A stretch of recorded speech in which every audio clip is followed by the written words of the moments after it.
time. Oh, yeah. Some signs. Would you like a card? Do you mind, like, I'm going to leave it till 7 if this stuff doesn't All work. right, I'll bring you one. Okay. Well, bring her too, because I might want to write one just to counteract her. It feels shitty doing that to you.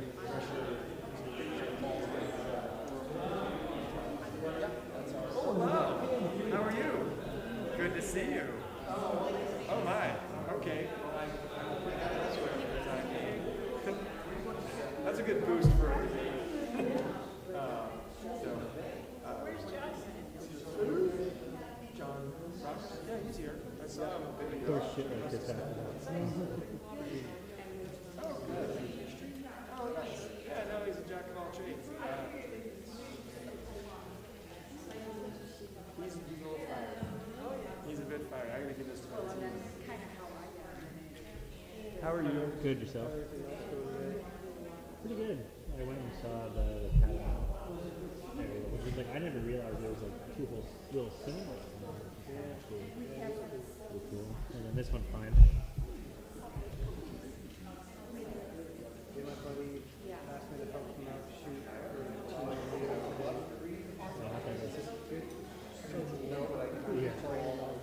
Was it outside? Oh my god.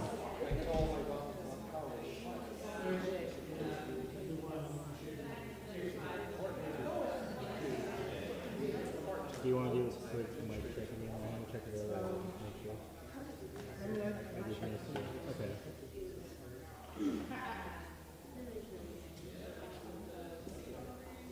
Earlier, when I seen that mic was picking up a lot of the room. Like, So with the say hi, shop David in front, Zuckerman. You may already know that. Dress the part. Would you care to have a flyer that you take home and look at a website if you choose, or start a fire with it when it gets cold evenings or whatever? All of the above works. What's your name? Do you live right here in St. Johnsbury? Wonderful. Oh, fantastic. Excellent. Go John's mother. And, you know, I enjoyed working with him for 16 years, and it's been a fiery set of debates here so far, but, who knows? Good man, so, yeah. Fantastic. Yeah, if I have to go, I apologize for having to dump this on you. But also, she has Can I offer you my flyer? she had the last lesson. Yes, well, you're willing to vote, but eventually you'll be voting. Yeah, exactly. No, I enjoy it. It's nice atmosphere. So if I do, I will cover it with you. Yeah, he's fired up. Yeah, that's right. Yeah, exactly. I was picking up that one. You live right here? Oh, okay. Traveled up a little bit.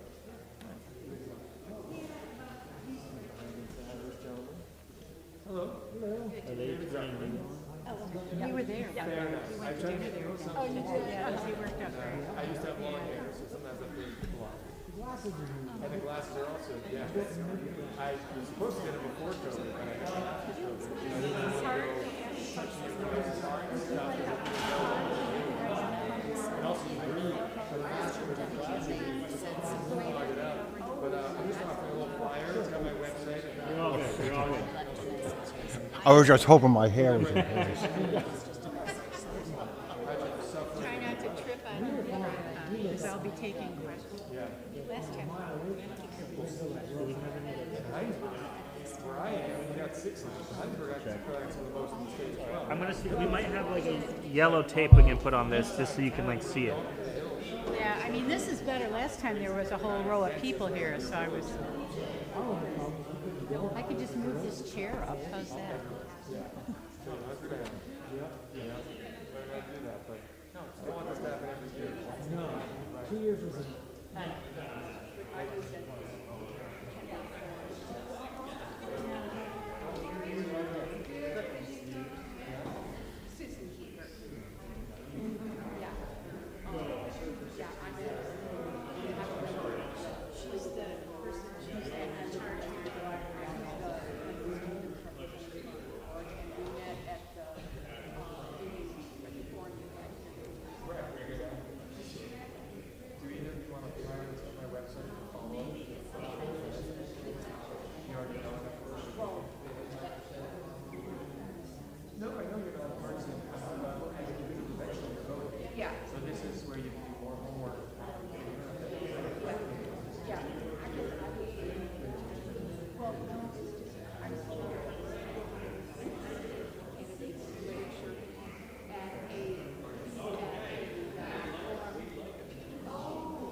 from here to Vermont.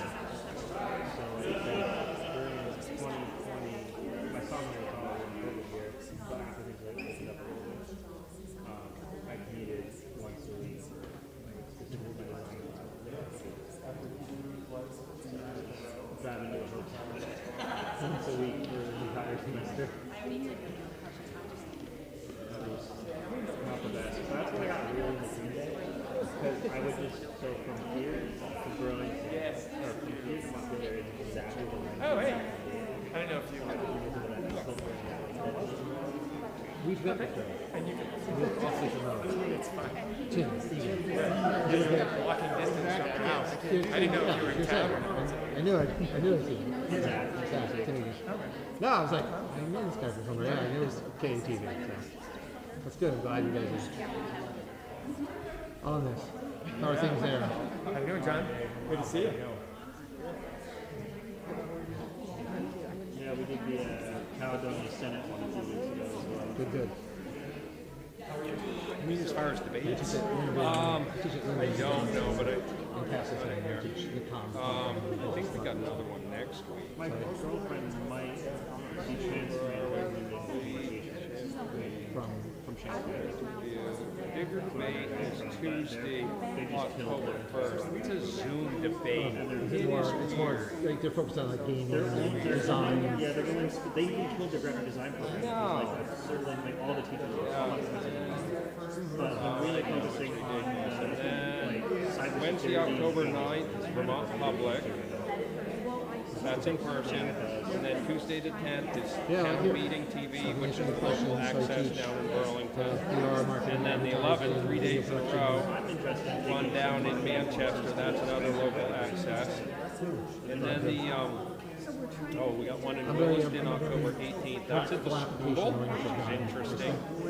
Still do video production. I've got 40 years in the TV business. So. Town I have a Meeting bachelor's in graphic design. Oh, thank you. Yeah, I'm I'm happy accredited.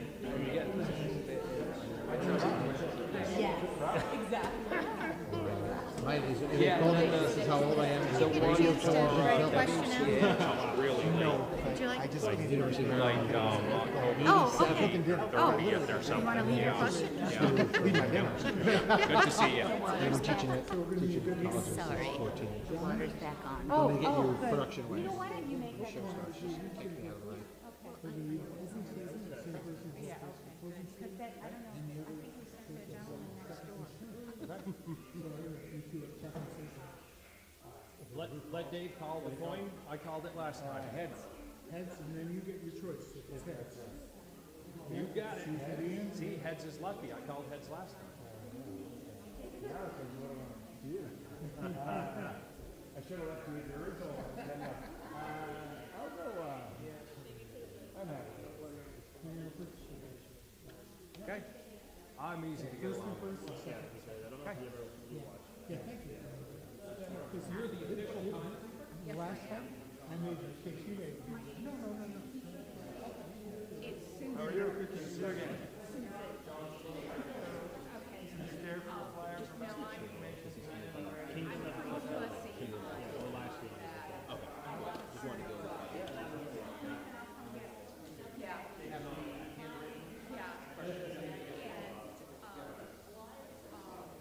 I'm from Lindenville. I'm the leadership representative on the board, on the state board for Lindenville.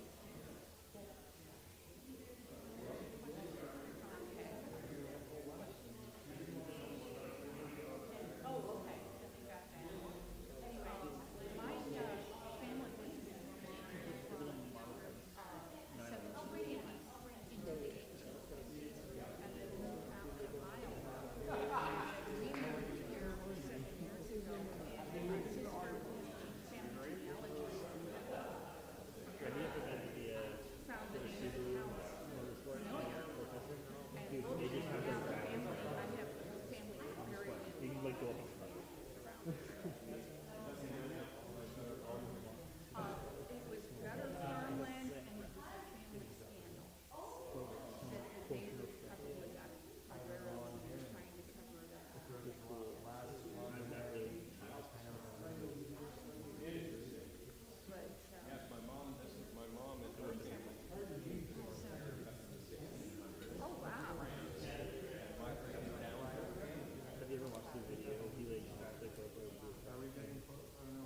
so we're not disturbing this great event. We have some wonderful things upcoming at the Athenaeum. The pie sale is Saturday morning. You'll want to get here early. And you can see this wonderful inclusive arts touring show that is touring around the state. And the artists' reception is Friday night at 5:30. Please see our website for more wonderful events that you'll find engaging and interesting. And now please join me in welcoming Palin Cohn, who will introduce our moderator and candidates. Good evening and welcome to the 2024 Lieutenant Governor Candidate Forum. I am Palin Cohn, a member of the Board of Directors of the League of Women Voters of Vermont. The League of Women Voters is a trusted, national, nonpartisan organization. We do not endorse or oppose any party or candidate. Our mission is to empower voters and defend democracy. We have 3 candidates running for Lieutenant Governor of Vermont. 2 of them are here today, John Rogers and David Zuckerman. Unfortunately, Ian Diamondstone is unable to attend due to a death in the family. The League is hosting today's forum with the St. Johnsbury Athenaeum and KATV, specifically for you, the voter, to meet your candidates, hear what they have to say, and ask questions on issues that are important to you. Now, I'd like to call on Tom McCann, our moderator, to introduce the candidates. Tom is a former English teacher, principal, and library administrator who lives in Montpelier and writes commentary and feature articles for several publications. Tom?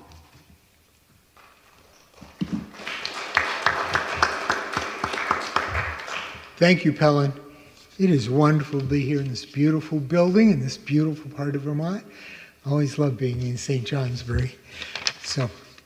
I'll tell you a little bit about the process before we get going. Each of the candidates will have 2 minutes for an opening statement, and then we will go through questions. We have some questions that were submitted ahead of time. Also, we hope that, I know some of you have already written questions, hope more of you will, because we would like to use as many questions as possible from the audience. So we have Jez, who's reading them and organizing them for me, who will give me the questions in an organized manner. In the event that questions are very similar, I will only ask one, or I'll combine them or something like that. And also, we have a volunteer timer in the front row to help the candidates, to remind them when they have 1 minute, when they have 30 seconds, and when they have 10 seconds left. So, candidates do not need to take 2 minutes. They certainly can, but if they go for a shorter time, that allows us to fit more questions in overall. The candidates drew lots ahead of time, and we determined that David Zuckerman will be going first for the opening statement and also for the closing statement. And John Rogers will be going second for the opening statement and for the closing statement. But first, I'm going to read biographies that the candidates sent to us. We were asked them to provide us with brief biographies, and they both did that, and they both kept them brief, which is a real good sign. So these, again, were written by the 2 candidates. First one from John Rogers. I was raised on a dairy farm in the Northeast Kingdom, where my family has been since 1838. I was the 5th generation to grow up on the farm and live in the original farmhouse built by my ancestors in 1840. Now the 6th and 7th generations of the Rogers family are working on the farm. I graduated from Sacred Heart High School in Newport in 1983. I graduated from New Hampshire Vocational Technical College in Berlin, New Hampshire in 1985 with an associate's degree. Soon after that, I started my own masonry business that I still run today. I specialize in dry stone work and excavation. I served in the legislature for 16 years, 8 in the House of Representatives and 8 in the state Senate as a Democrat. I also served for 2 terms on the Judicial Nominating Board while I was in the Senate. I have always worked hard to represent my constituents in a nonpartisan way. And the statement from David Zuckerman. David Zuckerman has been a public servant for 24 of the last 28 years and owns and operates an organic vegetable, pork, CBD, and chicken farm.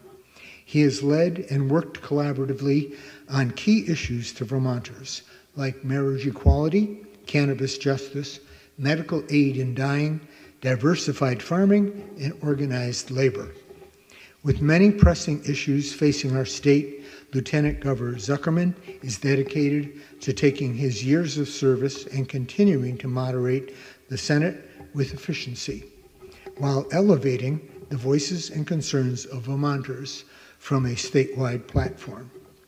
Right now, Lieutenant Governor Zuckerman is working closely with the legislature to improve access to affordable housing, make our communities more climate resilient, and our tax burden fair and equitable. Lieutenant Governor Zuckerman knows that together we can build a state that works for all, not just for the privileged few. And as Pellin said, the independent candidate, Ian Diamondstone, was planning to be here tonight, couldn't be here because of a family emergency. He did send an email, and he said, in part, I am so sorry. I was really looking forward to meeting everyone. So, wish him well with the family emergency that he is away for. So, first we're going to start with opening statements. So we have, after this I'll call the candidates David and John, but first call here it's Lieutenant Governor David, Lieutenant Governor and Lieutenant Governor candidate David Zuckerman. Opening statement. Sure, and thank you everyone for coming, and the Athenaeum, as well as the League of Women Voters for hosting this. I remember a couple of years ago we had a wonderful conversation as well, and I look forward to that tonight. Along with some of what was just read off, I just want to give a little more background. I was raised outside of Boston with a mom and dad who really instilled in me the idea that work hard, be the best you can be, treat everyone with respect, and try to make the world a better place. And that stuck with me throughout my whole life, that each of us can be, potentially have opportunity, but not that everyone does. My mom was actually on the school board, and she fought hard to make sure there was the full range of courses available for helping folks that needed to catch up, as well as gifted courses for those that were just on a path or their brain just worked in a way that things clicked in certain ways, whether it was science or arts, math, language, whatever it might be. And the idea was that we all come from different perspectives and different circumstances, but we need to make sure we have an education system that makes it so that everybody has an opportunity to be whatever they want to be, as long as they also work hard and put their head to the grindstone. One of the things I really loved about Vermont when I came here to go to the University of Vermont was that I found a community that was broad in its views, but together in its respect for each person with their views, whether people agreed or disagreed. People could have strong discussions and still, at the end of the discussion, respect each other and not attack each other. And that's been changing in the political atmosphere around this country, and it's creeping into Vermont, not the same as in other places.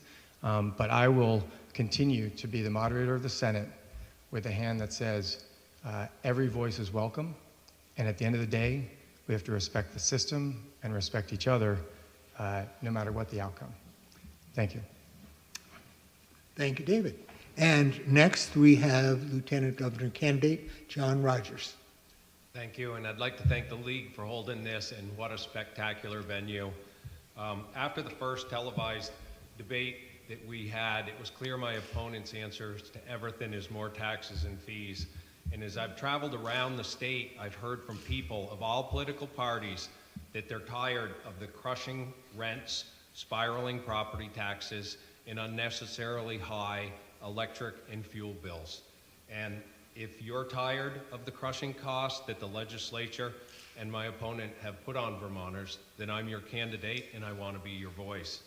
I served in the legislature for 16 years as a Democrat, and my values have not changed, but the party has. The party has been taken over by the progressives, and they have forgotten the poor and the working class people that the Democratic Party used to represent. I believe that their progressive elitist values have destroyed the Democratic Party and are destroying Vermont by making it unaffordable and literally unsafe to live in. I've always supported women's rights and everyone's right to bodily autonomy. I'm the only candidate who truly respects women and their personal boundaries, and I will always fight for women's rights and equality. While serving in the House of Representatives, I was the only member of the legislature that lost my seat for supporting marriage equality. So when I say that I support everyone's rights, I truly mean everyone's rights. Thank you. Thank you, John. So the first question, and we will be alternating between which candidate I ask first. I occasionally mix that up, so just stop me if I move on and forget to give you a chance to answer. I don't do it too often, but it's happened. So anyway, but the first question is one that the League gave to the two candidates in advance. And so John will be answering first on this, and then David second. What are your top 3 priorities if elected? John? Yes, thank you. As I travel around the state, top of mind for everyone is affordability. Property taxes, number 1. The legislature has done 38 studies. They have spent millions of dollars on those studies, hiring experts and consultants, and they've done nothing to change the funding formula. They've been negligent as far as I'm concerned, and it's time to start from scratch and build a funding formula from scratch that provides quality education for our youth at a rate Vermonters can afford. Second, public safety. Did a walk around downtown Burlington a couple days ago talking with merchants. They no longer let their employees walk back to their car alone. They have homeless people all around, people openly using drugs. I talked with one store owner that says every day when he gets to the parking lot, he has to sweep up needles. We have a serious drug problem in all of our cities and towns. We need to give law enforcement and the judiciary the tools they need to deal with the people that are bringing these drugs into our state, because it is also causing the majority of the violence that we're dealing with. Regular shootouts in the park in Burlington and in downtowns all around the state. 30 seconds for the last issue. I guess there's a lot of other issues. I guess probably housing is the next most important. We are short on housing. Housing's extremely expensive. The only way to get the cost of housing down is to reduce property taxes, electric bills, heating bills, all things that the cost has been driven up by the legislature. Thank you, John. David?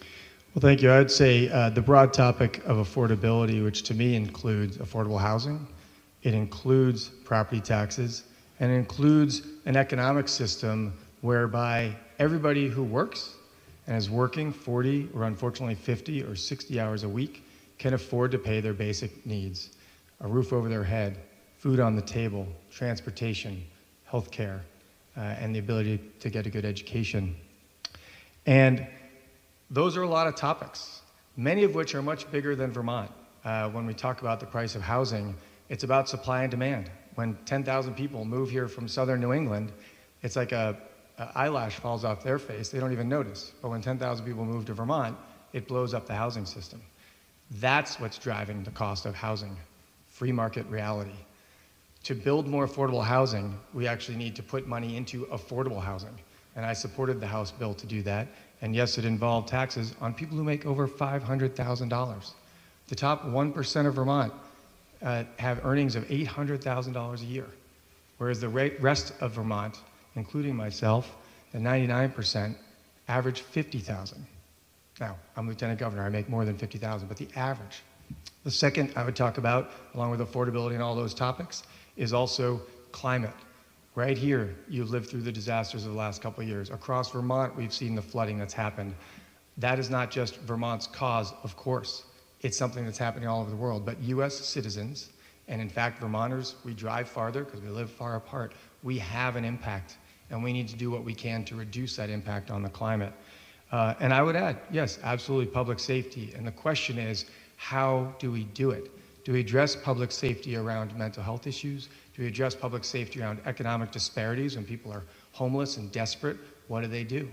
They have to figure out a way to provide themselves. And of course, the drug crime. We have to address that issue as well and the underlying causes of drug issues. Thank you, David. The next question is also from the League of Women Voters, but the candidates did not receive it in advance. And David will be first on this and John second. Summarize and prioritize the duties of the lieutenant governor. Sure. Ultimately, John knows this well as well.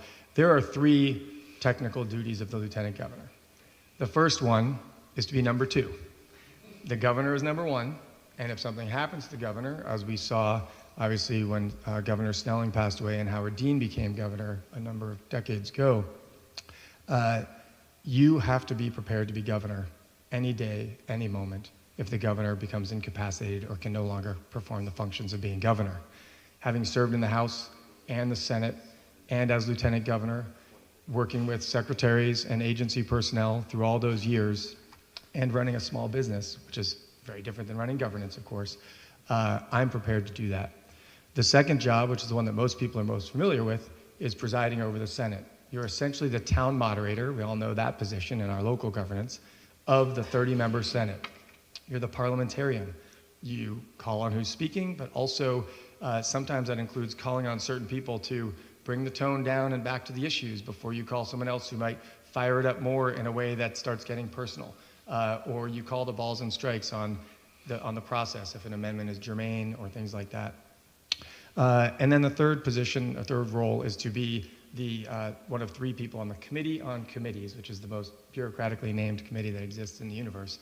And you appoint, with 2 other senators, all of the senators to their respective positions on the standing committees, on the other committees that meet on occasion, and also citizens. You draw on citizens all across the state to fill boards and positions that the Senate and the House and the governor often put positions on.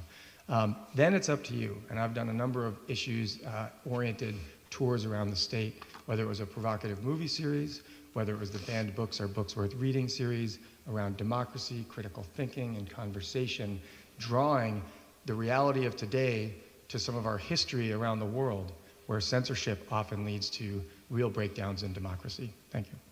Thank you, David. John?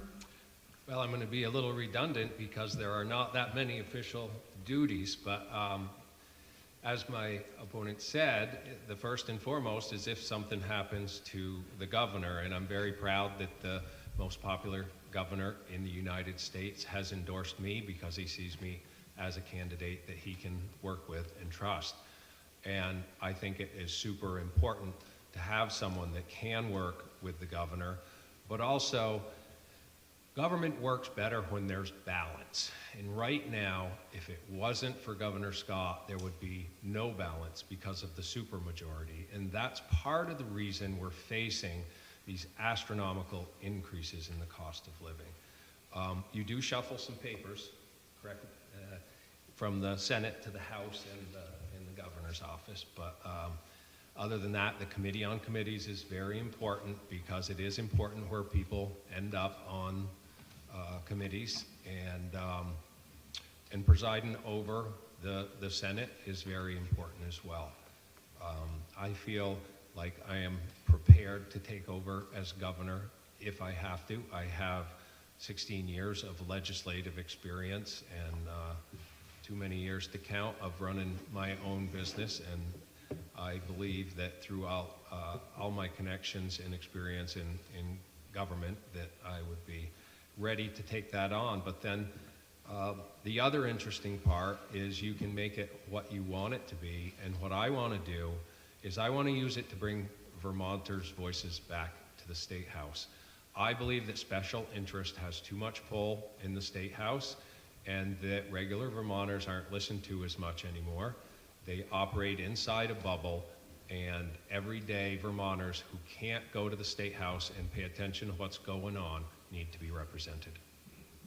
Thank you, John. The next question will be from the audience here. It's a follow-up question, and it'll be to John first and then to David. Before going on to these other questions, I do want to note that the any questions that I write or that the League writes, we need to write those in a neutral fashion. We can't slant them one way or the other.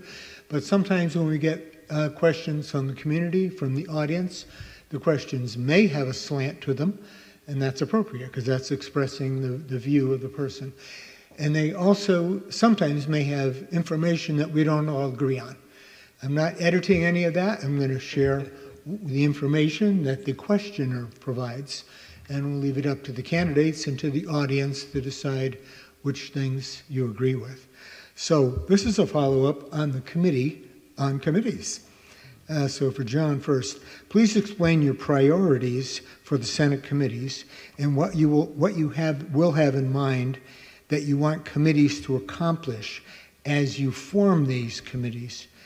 And the questioner asks in particular, hope this question doesn't get too complicated, they're particularly interested in health and welfare, housing, and transportation. So what would you want those committees to accomplish as you're forming them? Well, first off, being in politics, we're quite used to slants, Tom. Yes. I think all committees are the same. We try to create balance. We try to put people who have an interest or experience on the committees that they want to be on. Not everyone can have their first pick, of course, but we try to create balance, and people are going to work harder and work better if it's a committee that they want to be on, and especially if they have experience in that committee. So those would be my priorities, is to fit people to their committees, but make sure there's as much balance as we can. Of course, right now in the Senate, there's many more Democrats than there are Republicans, so there's not even, sometimes not enough Republicans, so there's one on every committee. So it's important to get them on the committees that they want to be on. Thank you, John. David? So I've had that role 3 times so far, and I appreciate my colleague here. I actually try not to call people opponents. I think we're both trying to run for an office. Sometimes people think folks are against each other. I like to reframe it so that we remember that we're all actually working for the common good and hoping to make the state a better place, regardless of which one of us wins. But there was a time when actually we didn't have a committee with a Republican on it, not because there weren't enough, but because we also tried to respect that at the time, none of the folks in the party wanted to be on the committee. We actually really went back to 2 or 3 of them over and over and said, you know, we really would like to have a Republican on this committee. And they said, well, we don't want to be there. I want to be on this other committee. So it's an interesting balance of trying to get geographic distribution, political party distribution, issue ideology, because within actually both the Republican, the Democratic, and the Progressive Party, there are ranges of views. None of them are monoliths. And so you do try to take folks to put them on the committees where both they have their own experience that might be related to the topic and knowledge, as well as the distribution of so many variables, gender as well. With respect to health and welfare, I think there's a couple of big issues in front of that committee. Obviously, it just blew up around the hospitals. And how do we make sure we have a healthcare system where we have medical facilities accessible for people all across the state within the boundaries of cost? And I think that's the conundrum we're facing on so many different topics. And it's not all just because the legislature passed certain policies, which is sometimes how things are framed, but it's societal shifts that are actually happening in states all across the country. These are not easy to solve, or we would have solved them already, regardless of whether we've been in the legislature for 16 years or 18 years, or one particular party or another.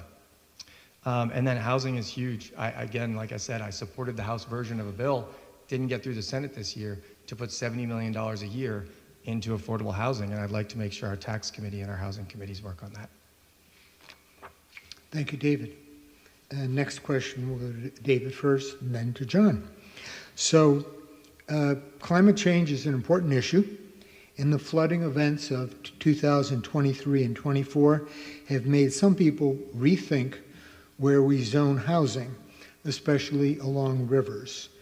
Given rising demand for housing, how would you plan to address those concerns as Lieutenant Governor while pushing for increased housing?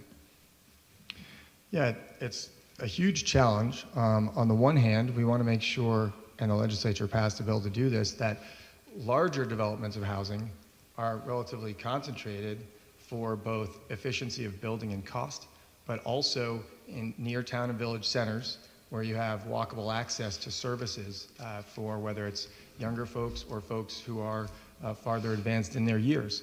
At the same time, sometimes the Act 250 bill is conflated that then suddenly you can't build housing anywhere anymore, but in fact you can. And so there should and can be housing, preferably closer to roads, so we're not building long fragmentary cuts up into the woods and out into the fields, but we can build housing throughout Vermont. Act 250 only limits larger scale building of housing. With respect to flooding, there's a number of factors that go into this. One is the intensity of climate. There are those that say we can't do more about climate.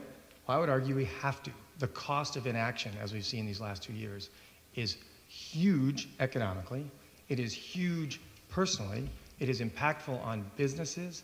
And even just the heavy rains, I know we've both talked about our different crops being deeply impacted by these much wetter summers. Vermont has seen an increased average of about 7 inches of rain a year over the last few decades, and unfortunately that's going to continue. And of course we're looking at Florida right now. It's not just a Vermont problem. But crops are even impacted. You can't harvest your hay or your field crops if the ground is saturated, or leaf diseases and mold in different crops. So we can't be inactive. We have to be active. The crux of it is, though, and sometimes it's around the definition of progressive that some people seem to understand and maybe some don't. Progressive means have the folks with more means come up with the money to help deal with the issues that have come about. Because under Reaganomics and trickle-down, where money's concentrated at the top, we've seen 40 years of deferred maintenance on our schools, on our society, and on our climate. Thank you, David. John? Sure. I'd like to start with saying that Vermont does have one of the most progressive income tax systems that there is out there, so we have done great work on that. Resilience is key going forward. We know the storms are getting more powerful and they're coming more often. So we have to be sure that when we're building infrastructure that it's ready for those heavy storms. Unfortunately, Vermont was developed around the valleys for water power and for transportation, and so we do have some serious issues there. I disagree with my colleague on the Act 250 bill. I think the Act 250 bill made it so that wealthy people can still develop in the rural areas, but it's making it harder for regular people. Personally, I have a 1,000-foot driveway because there was not a house site until I got 1,000 feet up into my property. Under the new bill, I would have to go through Act 250. Act 250 was not designed for housing. It was designed for commercial real estate and development. The problem with large apartment complexes is manyfold. Number one, person renting their whole life never builds any equity. They never build any intergenerational wealth. I have a good friend that lives in what he calls the projects in Barrie, which is low-income housing. And he tells me horror stories about the people next door in all of the black Suburbans that roll in and out of there at night, and he suspects that they're trafficking both drugs and sex trafficking. And so sometimes these inner city developments don't go as well as they should. And we also have the problem of sewer overflows in many cities dumping raw sewage into our waterways, and I find that unacceptable. Thank you, John. And next question, we'll go to John first and then to David second. Vermont has about 3,500 unhoused people, and the state's emergency motel program is winding down. Last week, officials from around the state held a press conference in Montpelier calling on the governor and the legislature to do more to help these homeless Vermonters. What do you think the governor and legislature should do? Okay, John, then David. Yeah, it's a complex problem. We need to make sure all our state agencies are working together because many of these folks have underlying issues with substance abuse disorder, mental illness. One of the problems I did some research on it because I'd been hearing different rumors about how many people came from other places during and after the pandemic because of the voucher program. And from what I gathered through various reports, around 30% of the people came from other states. And it's tragic to have to deal with it, but we can hardly afford to take care of our own people. We really shouldn't have to take care of people coming here from other states because our policies are more generous. But we need to develop plans to deal with their underlying issues. I guess there have been some successes with pod communities. We need to make sure that we have access to those in places all around the state, because one of the things that's happened, and probably everybody from cities outside of Burlington is happy about it, but because Burlington offers so many services, everyone has migrated there, and their problem is just overwhelming at this point. And so it's an issue that we have to deal with. It'll take a lot of cooperation from government and community services. It's a complex issue that everybody's going to have to come together at the table and figure out how to address it and try to get as many of these folks as we can back on their feet so that they can have an independent and productive life. Thank you, John. David? Yeah, you know, the housing crisis is huge. It's actually something that some of us have been highlighting year in and year out long before COVID. And one of the, I don't know if it's an upside of COVID, but one of the realities of COVID is it made us as a society really reflect on what our moral values are.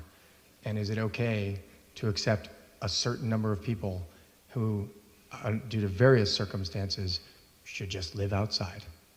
Is that what our moral values are all about? And the numbers did increase during COVID, as did the price of housing, as did the number of people that left cities to live in rural areas and bought up housing, as did the Airbnb move, which a lot of long-term rentals have become short-term rentals. And so there's been a whole combination of causes for this. And that's the thing, we have to look at the root causes, which include mental health, which includes substance use disorder.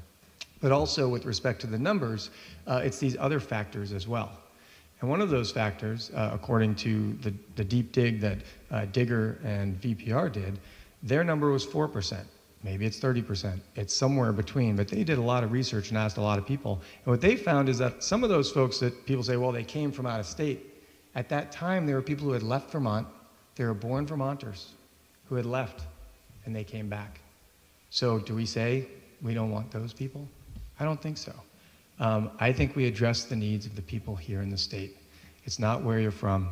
It's what can we do to help you get on your feet, be a productive member of society if you can. But now we're also seeing people getting evicted from the motel voucher program who have serious health issues.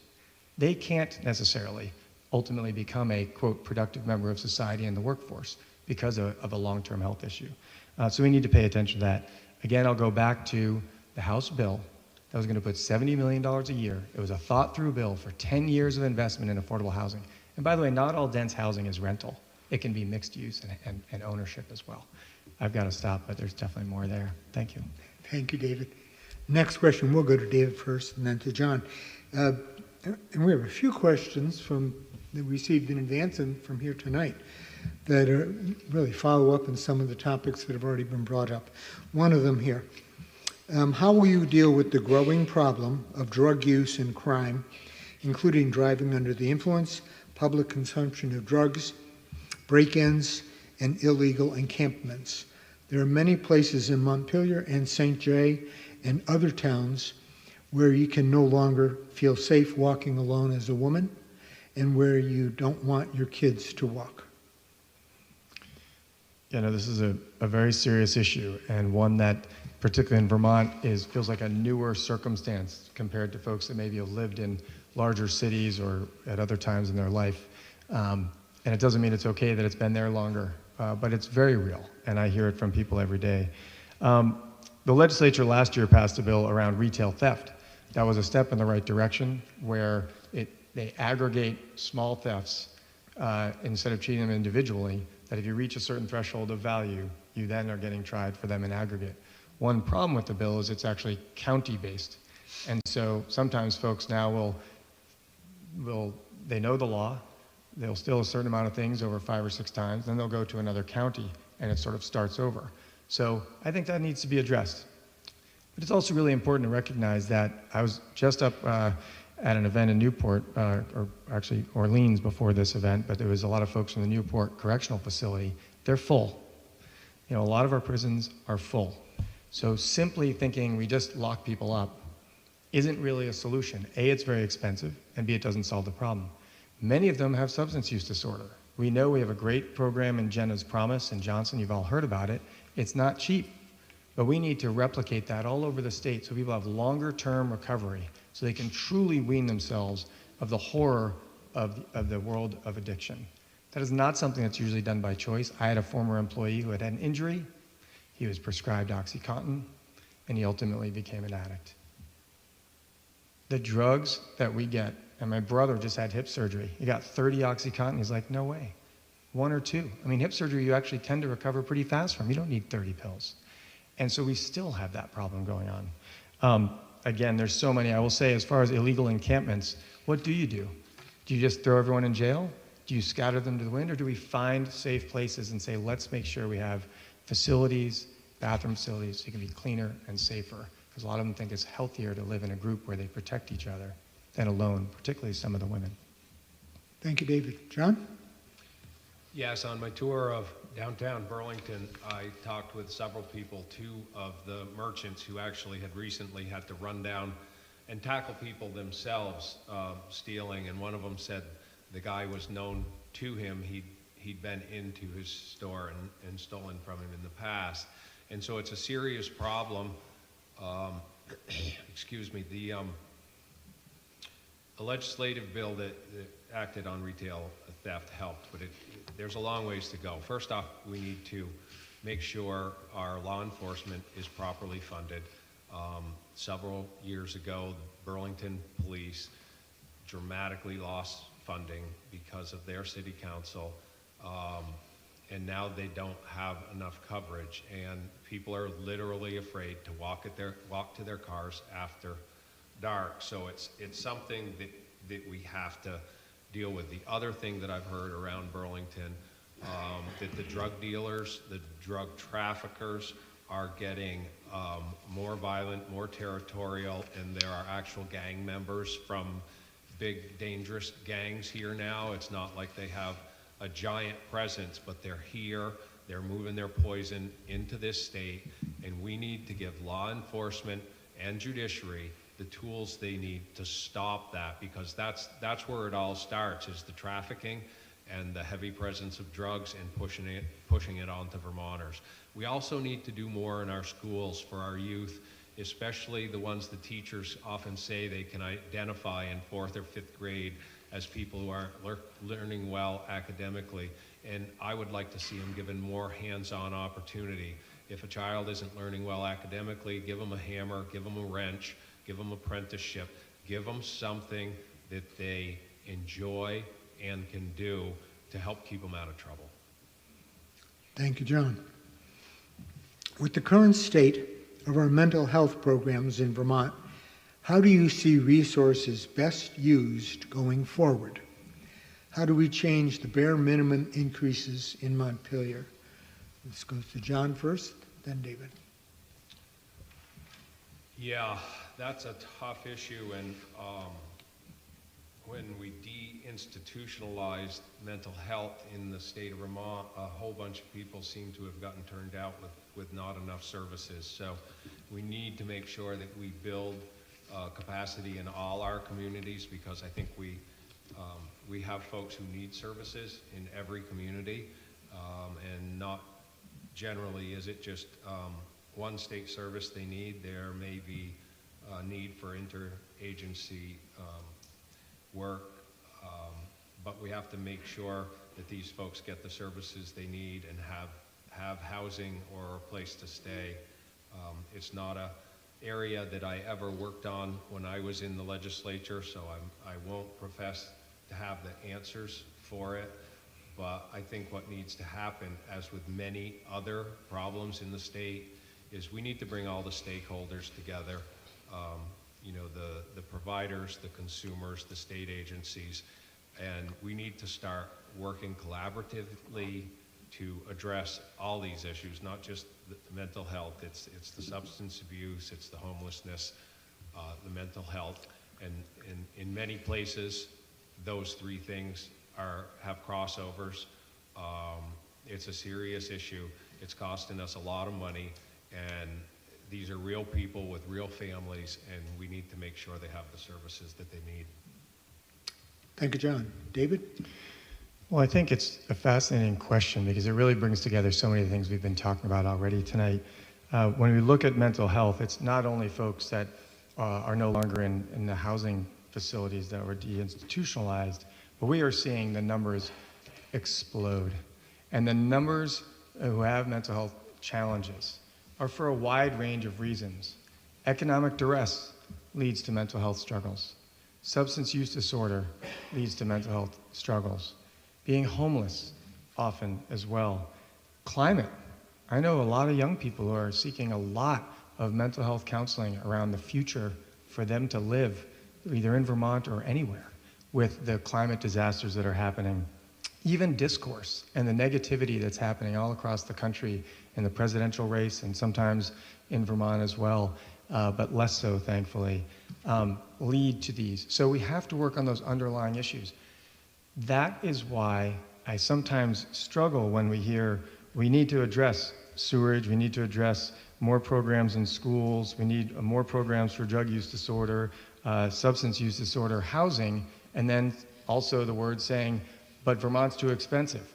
Sooner or later, you have to square that circle. And for me, that's why I support, as I've said multiple times, I haven't yet heard how someone else would pay for these things. But that $70 million a year for housing, we know from a healthcare and a mental health perspective, if you address housing, you start to address many of these other challenges. Housing first model is a widely discussed topic. Now, do we do that perfectly? No. But simply doing market rate housing, building 1,000 or 2,000 a year when we're 10,000 behind is never going to create affordable housing. That's why we need that investment I've talked about a few times. And it can be mixed use so that it isn't all people of one income or another. You can actually look at Vienna in the 20s and 30s and how that government invested in housing and have a very successful community with healthy folks.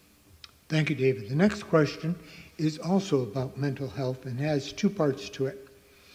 Do you see a correlation with the lack of mental health funding throughout the decades and the unfortunate increase in suicides? And the second part, do we have a gun problem or a mental health crisis? Okay, David first and then John. I don't think most things are either or. I think sometimes the questions get posed as sort of bipolar. It's one thing or another. I think one of the great things about our society is we're no longer thinking in a bipolar way. Whether it's race, we recognize there's a lot more than two races. There's people of all kinds of wonderful backgrounds all over the world and in Vermont. We think of things bipolar when it comes to party. I actually run with two-party labels, both progressives and Democrat, because I believe we need to broaden the system. And when we think about mental health and we think about gun violence, they both are challenges. They both have distinct individual factors, but also they come together. A very dear friend, very successful legal scholar, woman in this state a number of years ago, committed suicide by gun. She bought that gun quickly and went and did it. Thankfully, we've changed our laws to make it a little bit of delay. We know that a delay in purchasing a gun by just 24 hours can often reduce suicides. We know that we need to make mental health and suicide hotlines more and more available and reduce the stigma that if you have a circumstance and you need help, you should be able to talk about it and ask for it. We need to reduce stigma in many arenas in society, and we've been doing that, which is really important. I do believe in gun violence prevention, while also still making sure people have the right to have their guns for their own personal safety or for hunting and so forth. But nobody imagined when our Constitution was written that of the power and the speed with which, for instance, assault rifles or rapid fire rifles or whatever terminology people want to use, you don't have to debate the language. The reality is there are weapons out there that can kill far too many people far too fast. And I don't think we should continue to have those be available for purchase. Doesn't mean taking them away from anybody, but at least we can stop the influx. Thank you, David. John? Yeah, it's interesting that my colleague mentioned economic distress before, and his policies and the policies of the legislature are driving the economic distress. Hundreds of millions of dollars have been added to the cost of living for Vermonters each of the last 2 years. Property taxes, $100 million added on to our electric bills, which is so regressive. It bothers me so much because the majority of that money goes to wealthy energy developers, and it's been going on for years.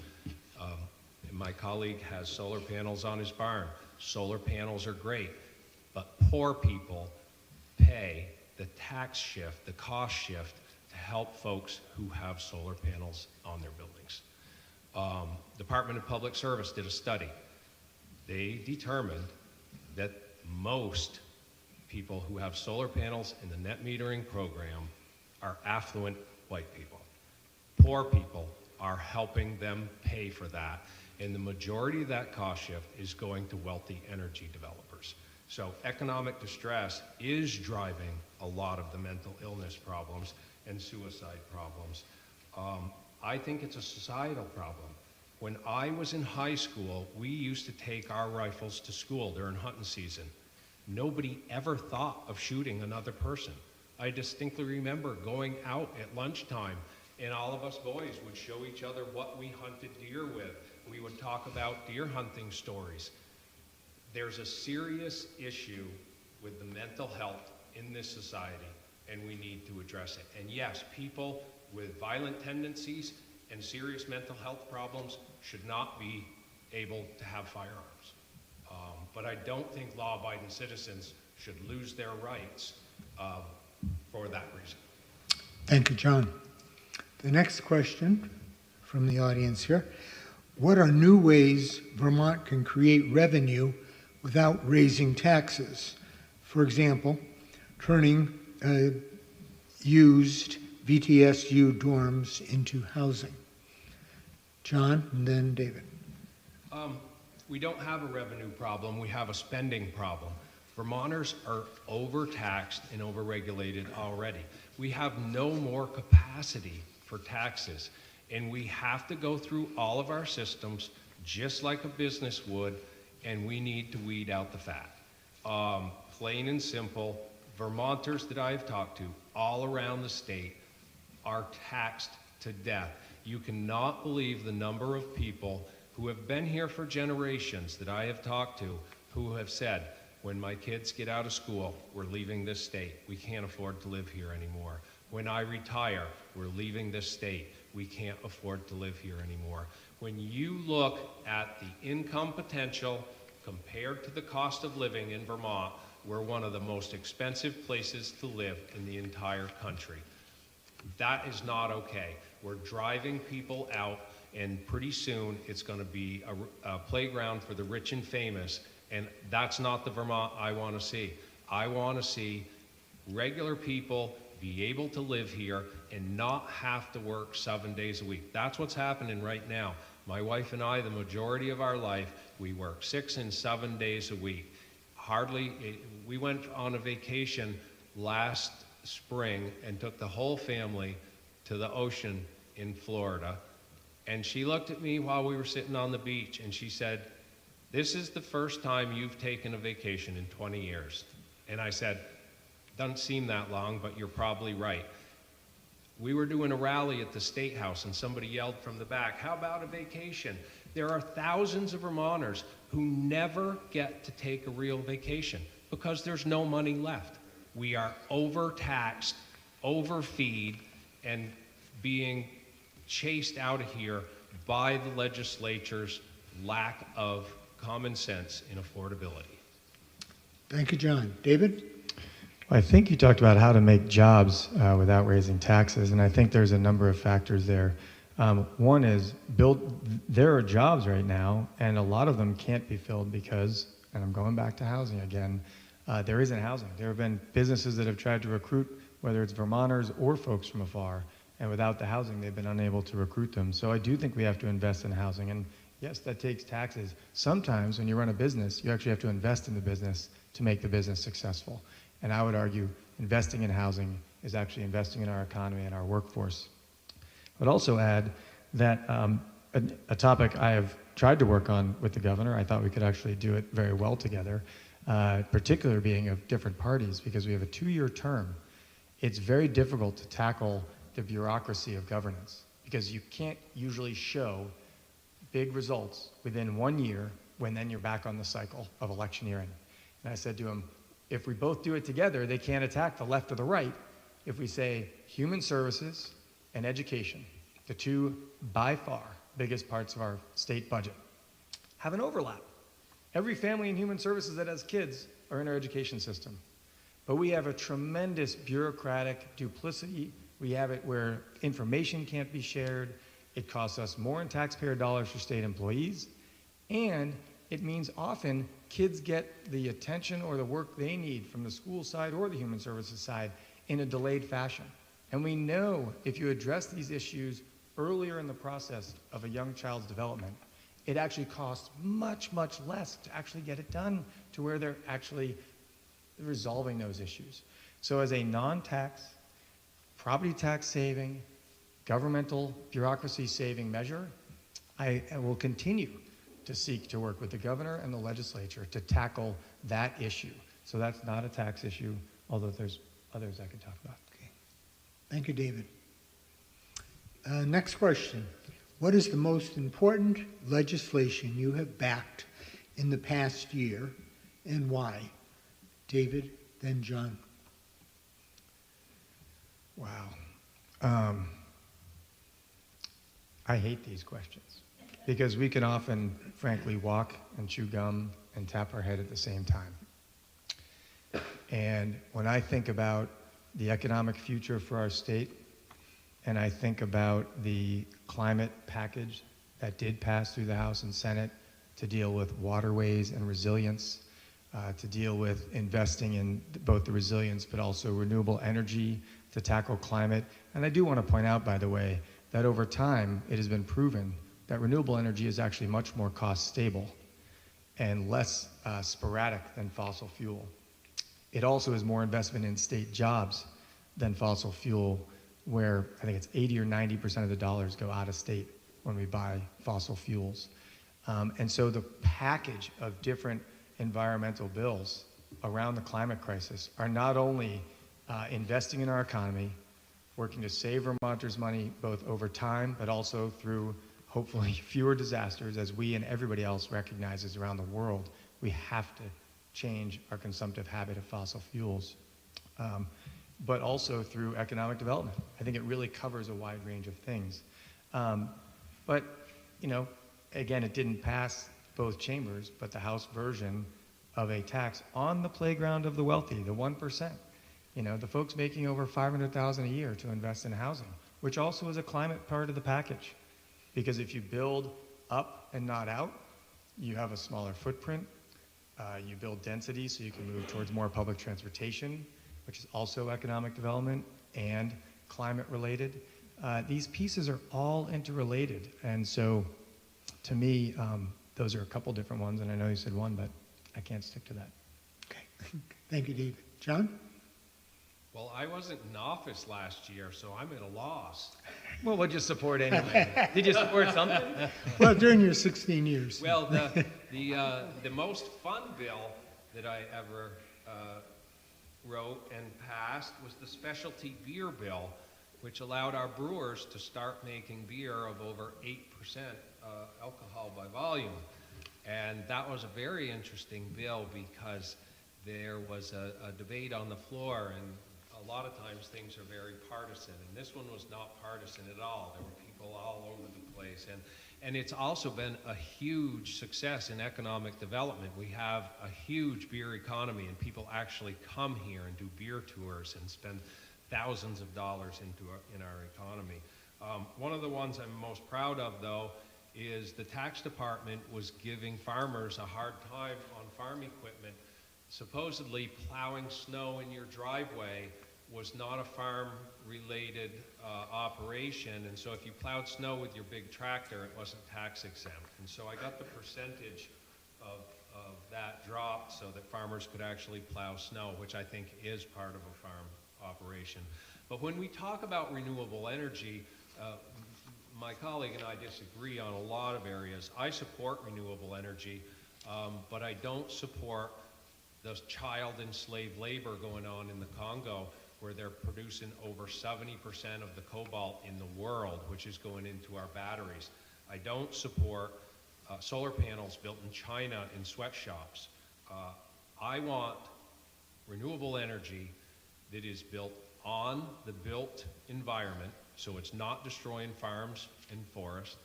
I want it to be American-made so that we know it's made with clear labor and environmental standards. We can't destroy a people and an environment on the other side of the world and call it green when it gets here. We'll point out we tend to actually agree on a lot of those things. So for folks that sometimes think there's always fights, I think we work together on beer, we work together on cannabis, and on the tractor bill. So a lot of things. Yeah, I was chair of ag when we did raw milk, that's right. And so I just want to let people know there's daylight and commonality. It's not always differences. Great. Thank you both. Next question. John and then David. What is your biggest concern for the average Vermonter? My biggest concern is affordability. I've talked with people all around the state who are wondering how to pay their property taxes, electric bills, and fuel costs. The cost of living, the legislature is responsible, not for groceries, they can't control that, not for building materials, but property taxes they can control, and they were negligent in not dealing with this problem long ago. Anybody with half a brain saw it coming. They've studied it 38 times, which means they knew that there was a serious problem. I'm worried about more people becoming homeless. I talked with a guy who works for a financial institution and he evicts people. He said it's horrible how many places he has had to go to. And he says a lot of them, when he walks in there, you can tell that these people were destitute. He says there's piles of garbage and alcohol bottles and broken children's toys. And he said it's sad to walk into them.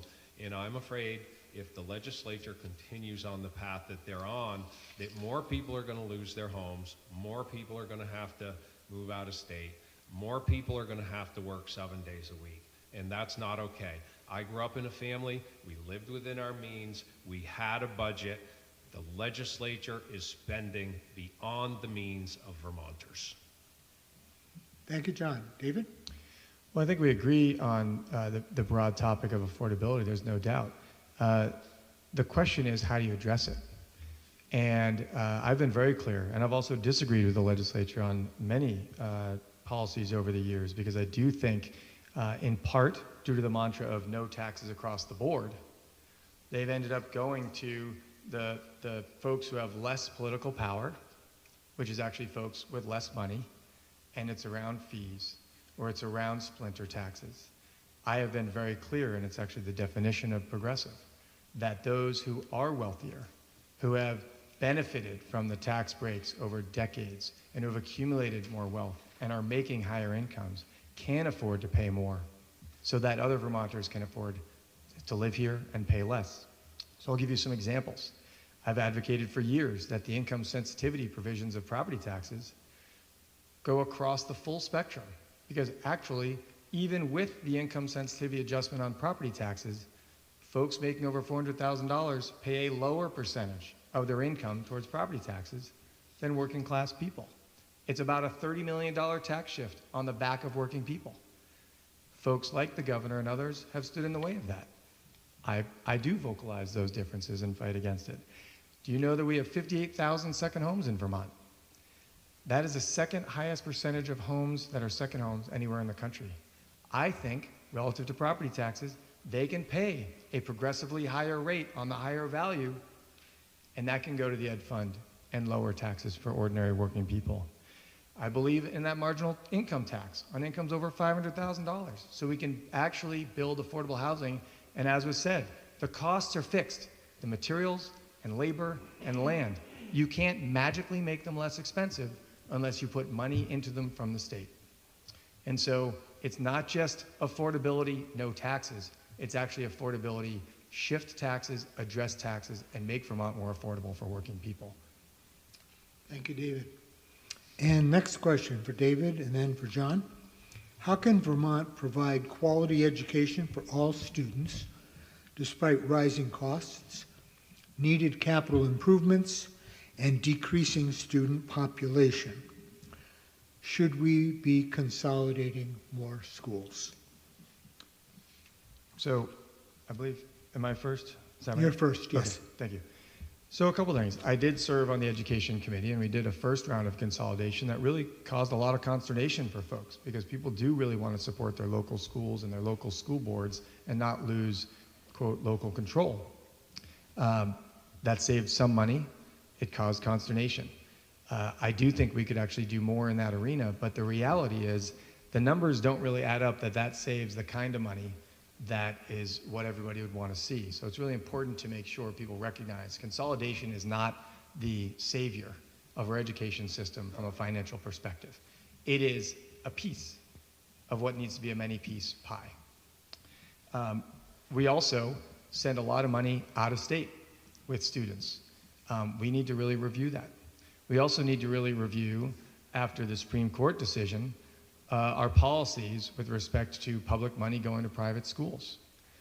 I don't mind it going to private schools if they also have to open their doors to every kid from the community that wants to go.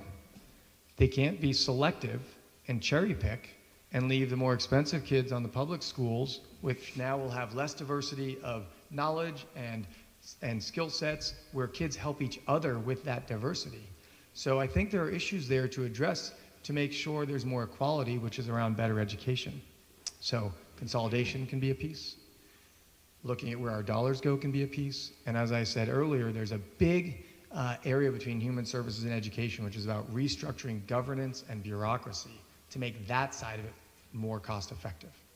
And I'll offer that in the last 4 or 5 years, we've seen about a $60 to $100 million tax shift by this administration that says no taxes, by not doing what other states do, which is cover human services and mental health with the human services budget in other states. Whereas here it's covered in the education fund. And that's been a tax shift on property taxpayers by this governor in his budgets. Thank you, David. John? I would agree that it has been a tax shift, but it's money coming out of one of our pockets or the other.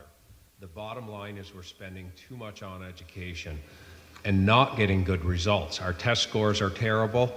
And so that's why I say the entire education system, both how we educate our youth and how we fund it, needs to be started over from scratch and build the system that we want. We first need to look at school buildings. There are a lot of school buildings that are not safe, don't fit programmatically. Are we going to rebuild those, or is there another school nearby where we can do consolidation where it makes sense? We're topographically challenged in Vermont. Not every area is going to be able to consolidate, but a lot of them can. And likely in a lot of those places, we can offer more and better services for the kids and offer them a better education and extracurricular and sports and all those other things that are so essential to a child's overall well-being. But over and over in the studies that have been done, it's been determined we have to reduce administration. It's hugely expensive, and there are cities and states around the country that have a larger population than Vermont that have one supervisory union. We have to reduce it, at least down to, like one per county or something like that. And we have to start making efficiencies, possibly statewide teacher contracts and statewide buying power under fewer administrations. It's a huge topic and can't be covered in 2 minutes. Thank you, John. Next question will go to John first and then to David. I'm going to combine questions from two people. One we received ahead of time and one from here tonight. Last week, a consultant issued a detailed 144-page report recommending sweeping changes to the Vermont healthcare system, including repurposing the inpatient units at some hospitals, consolidating services, moving some services out of hospitals, and changing how hospitals are paid. The report estimates that without changes, the state will need to spend $2.4 billion to subsidize hospitals over the next 5 years. Without that, some hospitals could face bankruptcy. I'm hoping that you have read this report or a summary of it. Please share your thoughts. You're first. Please. It was a reasonably long report, so I did not read the whole thing. It's only 144 pages. Yeah. It's been out for like 5 days. And I haven't had anything else to do. Well, if the questioner does ask, please share your thoughts on the solutions he recommended and how you propose to have the Senate start working on solutions. Yeah, well, first and foremost, we can't lose any of our community hospitals. Every community deserves a hospital, and who wants their loved one to be in Burlington or in Dartmouth if they live in St. Albans or the Northeast Kingdom? They're so essential to our community. We must first make sure we have access to primary care. Community-based health centers look for opportunities. In some jurisdictions, they're now using ambulance and emergency services to do home visits for people. So especially with people who are mobility challenged or elderly, where the service can go right to them. And there's been huge savings there. Telemedicine has been another huge saver in a lot of instances. It cuts down on people's time in the car, and the whole climate change thing, and in many instances it works great. We also need to address the shortage in healthcare professionals, and I think giving loan forgiveness for people who train to be doctors, dentists, nurses, and serve in underserved areas and are dedicated to staying in the state for a period of years, I think is essential. My wife is a registered nurse, works at Surgical Associates up here at NVRH, and I know they're doing better now, but for a long time, they had a ton of visiting nurses in locums, which add a tremendous amount to the budget. So we need to do more to support our dedicated staff and more to encourage youth and adults to go into training in these fields where so much help is needed. Thank you, John. David? Well, there's a lot there. I do want to start with saying that I have earned the AFT endorsement. AFT is the largest union representing nurses in the state because folks who are nurses deserve to get fair pay, and decent working conditions. And it was really remarkably bizarre how much money the travelers got, more than folks who live in our community and work in our community. And so I've stood with those nurses for years, both organizing and in contract negotiations. A stable workforce is the first way to have stable pricing, because when you have turnover, you have more problems, more costs, more issues. You know, I agree with my colleague. I think he probably meant every region needs a hospital, not every community. Because I think if we had 240 hospitals, that might be a bit expensive. But I know that's what you meant. Sure. But I do not support the sort of fundamentals that came out of that report, at least what little I've seen so far. And I, like my colleague, as farmers, it's a tough time of year to sit down and read 145 pages. But one thing I did learn already is that when they did the report on North Country, they indicated they thought there were about 200 births every 2 years, and it's actually 200 births every year. So if some of the statistics that are in the report are already being shown to be inaccurate, I think it's really important to take a little bit of time and really dig into such reports and make sure the information is accurate first. But there's no doubt, in my opinion, we have had a sick care system in this country for a very, very long time. We actually need a health care system. A system where people get healthy food, like our kids in schools. Getting healthy meals throughout the day actually leads to healthier outcomes and better education. Our governor wanted to cut universal school meals. Investing again in housing is actually healthcare related. People who are living out in the communities or living in substandard housing often have more health issues. So again, these things are all connected. I've got the red flag, so I'll stop. Thank you, David. The next question for David first and then John. How do you see the Lieutenant Governor working with the governor and also working on your own? Sure, a couple things. You know, I can't answer for why the governor, when we were first elected in 2016 and we'd been colleagues and had good rapport, met with me in his transition and literally said, "You're not going to be a part of my administration." There's not much I can do with that.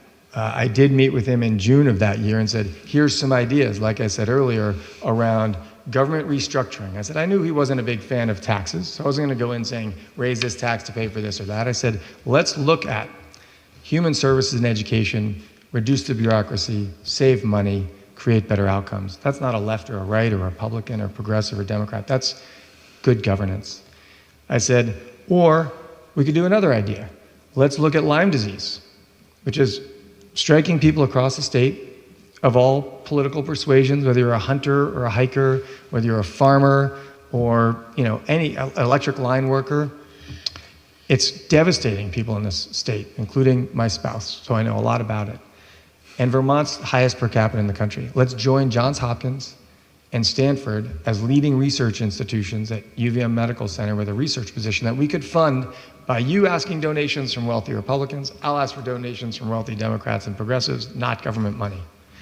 So I'm open to all kinds of ideas that are not about taxes, that are about collaborative work.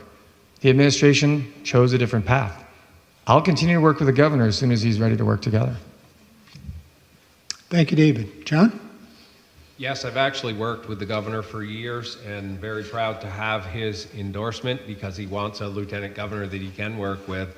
And so I look forward to it. I am also planning on doing a lot of my own work. I have issues that I want to work on, and number one, as I said before, I want to bring regular everyday Vermonters' voices back into the State House. I want to make sure that what's happening in the State House gets out so the public can understand it, because often the media doesn't cover things in depth. They use the talking points of the majority and the minority, and then they move on to the next issue. Vermonters need to understand how these bills are going to affect them. One thing that I would like to correct that my colleague just said, he said the governor wanted to cut school meals. The governor wanted rich people to have to pay for their own school meals. So he didn't really want to cut them for the people who need them. He just wanted to cut them for wealthy people, which I understand the reason the legislature didn't want to do it. They want all kids to look like they're equal. But Vermonters have to realize there's a pretty significant cost. And if we took all those 38 studies that the legislature has done and put on the shelf and hasn't done anything with, that cost us millions of dollars, we could have bought a lot of kids' school meals. So yes, I'm looking forward to working with the governor and hoping that I can take on some of his priorities and do that work around the state. Thank you, John. I didn't actually use all my time. Can I throw 20 seconds back, which was about what I had? That isn't in the rules. Okay, that's why I asked. If he says no, Okay. that's fine. We're I mean, almost he to invoked closing me, statements, which is a little so different. hold on to it for a second. Yeah. Yeah, so 2 more questions and then closing statements. So this one will be John first and then David. The combination of a stagnant population, a shortage of workers, and a shift to more older residents are creating numerous challenges for Vermont. How would you, as Lieutenant Governor, address these issues? Well, first we go right back to affordability. When I look at my community in the Northeast Kingdom and I see what the income potential is for a young person, and then I look at the average cost of a house and the average property taxes, the last report I saw, Vermont was the 3rd highest taxed state in the country. Our electricity costs are among the highest. I think we were number 10 highest electricity cost. With the influx of people who work in places like Boston and New York and other areas that have high income, they come here and they think a $500,000 house is a bargain. But a kid who lives and works in the Northeast Kingdom cannot make the payment on a $500,000 house. So we need to make sure that every tax dollar we spend is being spent wisely and that all our systems are working efficiently. And I think when you look back to those 38 studies, you will find that nobody believes our education system is working efficiently. And I think the same thing needs to happen in state government. We're a very small population with a very large state government. We need to make sure that Vermonters are getting what they're paying for, and I don't believe they are right now. So we need to make sure our kids have opportunity for both a good K through 12 education, as well as opportunity to go to higher learning. But the big problem is keeping our kids here. And then I talk with other young people who have moved here. They don't want to live in apartments in the city. They want a small house and a small piece of land where they can have a garden and raise their own food and be independent and connected to nature. And so we need to make sure they're able to do that. Thanks, John. David? Yeah, I really appreciate a lot of the sentiments of my colleague. I didn't hear really any specific proposals to do it. I've heard a lot about the 38 studies, and they've shown all these programs. I haven't heard my opponent really talk about what in those studies he would have implemented or advocated for. And the reason I point that out is sometimes we can all say a lot of things to make people feel good about where we stand on issues or the broader values and challenges that are facing our state, but it actually takes doing the work. It takes specifics. I've been very clear and specific around housing. We talked about the ability to buy housing. Well, the cost of housing is high because of those external forces. Just doing nothing isn't going to change that. It's not just even permit adjustments isn't going to change that. There are folks coming into the state who can afford to pay a lot more, and the cost of the materials and the labor themselves just simply make it more expensive. So I've given you specifics. Marginal income tax rate on the wealthiest people in Vermont. I've talked about issues like electricity that actually stabilize prices. We didn't talk about the fact that one of the reasons the Northeast is more expensive for electricity is it happens to have one of the most concentrated populations of people. And the Southeast has, if we know your history, the Tennessee Valley Authority, which federal government built the dams, and they've had cheap electricity for a very long time. We actually have some of the most stable pricing and have been getting better and better on our prices compared to other parts of the country over the last 10, 20 years because of the policies. Does it make it as cheap as we'd like it to be? No, but we've actually stabilized a lot of prices. And so it's important to name the problem. It's also important to name the solutions. So yes, we need fundamentally more housing in Vermont but also more affordable housing. And I've presented those solutions. Thank you, David. And for the last question, it will be David and then John. And the question is about the lack of affordable childcare in Vermont. It's especially a large problem for parents who need to work.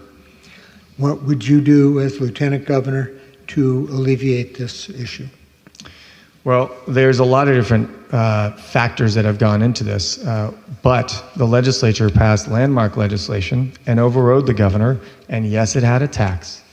But the outcome of that legislation is that numerous home and larger child care facilities around the state are now investing. They're expanding their slots. They're expanding how many kids they're going to have. It's expanded how much money is available to help low-income people pay for the child care so they can go to work. Because we know that with the wages out there, for many, it was more valuable to stay home with your children than go get a job and pay more than what you could make, or close to it, to have your child in childcare, particularly if you had 2 or 3 children. It was a no-brainer. So we've increased supports for people to pay for childcare. We've increased supports to childcare facilities, whether in-home or larger, to make sure the wages for workers are better, which has enabled them to keep workers and expand how many kids they can take. So the state has made what is regarded across the country as landmark, forward-thinking legislation to invest in our child care system so that families can have child care that's good for their kids and the socialization that happens in child care and the early learning so they can be better prepared to go to school and improve those outcomes in schools, which, by the way, are actually much better than my opponent talked about. Vermont schools are ranked about 10th in the country. Earlier on, we start behind, but actually our education system brings a lot of kids into a better outcome in the long run. Are there examples where it doesn't? Of course there are, but as a whole, our education system is quite good. But starting it with early childcare is an incredible investment. Yes, it costs my business and yours some money. It also costs the individuals some money who work off our paychecks, but it's an invaluable investment. Thank you, David. John? It's also some of the most education spending in the country per pupil. Childcare super important. I know my wife quit her job when we had our second child because she was basically working for childcare and figured she might as well stay home and raise her own kids. But one of the things that happened years ago, the legislature changed the standards of what child care providers needed for training, and we lost a huge number of people who took care of kids in their own homes for many years that were outstanding child care providers, but they didn't want to go back to school, they didn't want to do the training, they didn't want to meet all the standards, and so a huge number of them went out of business. And so, yes, I believe that we need to have quality child care, but many of these people, they treated these kids like their own kids. They were wonderful, learning experiences, nurturing children, and they were as much quality as I've ever seen, but they couldn't meet the standards. And then one other thing that my opponent said was about electric rates. My opponent supported electric rates of 20 cents a kilowatt hour for net metering when we were buying it for 6 cents a kilowatt hour from Hydro-Quebec. That's part of the reason that we have among the highest energy costs in the entire nation. Also, he keeps mentioning that I don't have a plan. First off, it's hard to get to a plan in 2 minutes, but he hasn't listened. Over and over in every debate we've had, I said we need to cut administration, where a massive amount of our property tax money goes. Thank you, John. So, moving on to closing statements. And first we have David Zuckerman. Well, thank you all. It's been a lovely evening, and thank you for staying through, and I'm happy to stay afterwards to answer any questions, or folks can always go to my website, Zuckerman, F-O-R-V-T, both to learn more about me, but you can also email my campaign info@zuckerman4vt.com if you have follow-up questions that you didn't get an answer that you needed to hear or that you had a question. I have a long history of collaborative work in the State House. I was the first third-party chair in the State House when I was a legislator in the House. And I had a committee with Democrats, Republicans, Independents, and Progressives. It was the only committee with sort of all four quadrants represented, and we had numerous unanimous votes. As the Lieutenant Governor, I've presided over the Senate in a way that many have said is both one of the most efficient and fair leaderships of the Senate they've seen, both from appointments but also how the process works. I have worked for a progressive agenda, and I'm not afraid to say it, for a long time, where we look to make sure everybody has their basic needs met. I have not always won that battle to make it in a more progressive tax system. The legislature is the one that makes that decision. Sometimes my opponent just equates me to the legislature. I haven't voted in the legislature for 10 years. I value all people. All people bring something to the table. I don't point fingers at people based on their background, where they come from, where they were born, in-state, out-of-state, man, woman, wherever in the world or Vermont they're from. I think that's really important in this day and age. I believe it's really important to invest in our kids. They're our future. They're our leaders, they're our workforce. That's important to invest in their childcare. It's important to invest in their education, but we need to do it in a more progressive and efficient way, which you've heard me talk about the specifics on many, many times. And yes, I support renewable energy. When I see a wind turbine, or if there were to be one, as I've been asked, near my farm, I think about my 18-year-old daughter and the next 60 years of her life and think there's actually a hope that we're not going to face these kinds of storms every single year. Thank you. Thank you, David. John Rogers. Personally, my opponent and I could not be more different. He grew up privileged in a wealthy part of a wealthy state.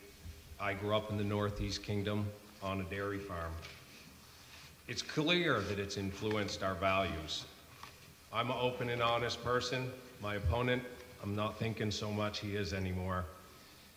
Because a couple times in his newsletters, I've found him spreading misinformation.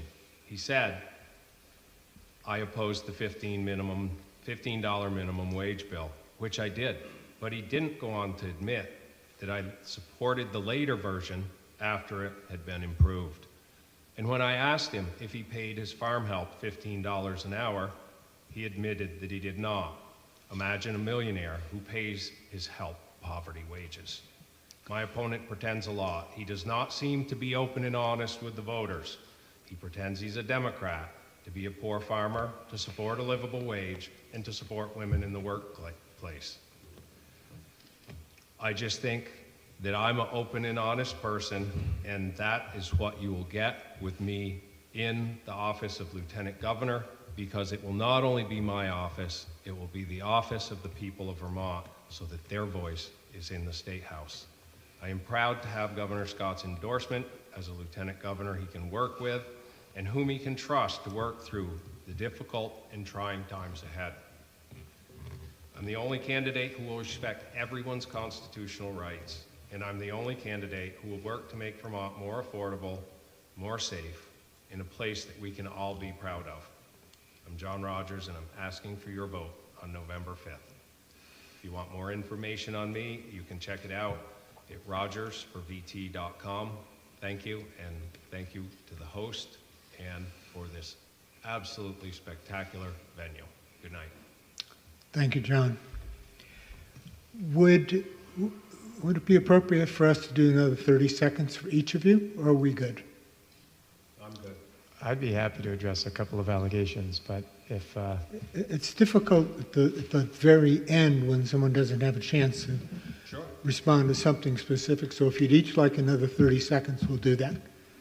So David first. So a couple things. The research I was given about minimum wage was that you hadn't. So I accept that you did. And with that error, I'll apologize for that. Thank you. Second, when I supported minimum wage, like many small business owners, what I said was, let's increase it faster than inflation. But like anything, if you jump at $3 in a year, most small businesses would suffer for that. But I've always paid above the minimum wage, and I was not a millionaire during those conversations. So I think that's very disingenuous. You've never asked what my circumstances were. You addressed others, and frankly, I've forgotten what they are because they were so absurd. But I would hope that as I open the conversation, as I will continue to do, that we have open and honest conversations and ask questions of each other before making allegations. Thank you. Thank you, David. John, are you? Yes, and I would say my frustration comes from reading my opponent's letters. And when he tries to tie me to the Trump campaign and the MAGA movement, he knows me. He's worked with me for years. I served as a Democrat. I'm a never Trumper, much to the chagrin of a lot of Republicans. It is basically my opponent and the progressives that drove me out of the Democratic Party because they no longer care about working people in the state. Thank you, John. Thank you to both of the candidates. I'm going to turn this back over to Pelin Cohn from the League of Women Voters. Thank you. We are delighted you join us this evening and hope this forum gave you the opportunity to learn more about your candidates for Lieutenant Governor. On behalf of the League of Women Voters of Vermont, I want to thank you, the candidates, for their response to a wide range of questions, KTV for live streaming and recording this forum, Johnsbury Athenaeum for great and very nicely hosting us, our moderator, Tom McCann, for our volunteers, and you, our audience and viewers, for your interest in this election. The League would like to remind you to vote on Tuesday, November 5th. You may have already received your ballot. I just received mine today before coming here. I haven't opened it, but I will do when I go back, which will continue to be mailed to all registered voters up to October 1st. You can vote your ballot early by mailing it to your town clerk, dropping it off at a ballot drop box or at your town clerk's office, or taking it to your polling place on election day. You will need to re-register if you moved or change your name. If you want to know more about your candidates, the League has a nonpartisan voters guide at votefor11.org, so you can always visit that and learn more. Every vote counts, and we know this to be the case in Vermont. So we urge you to make the effort, make a decision, make a difference, vote. Thank you for coming here today, and have a wonderful night. Thank you. Thank you.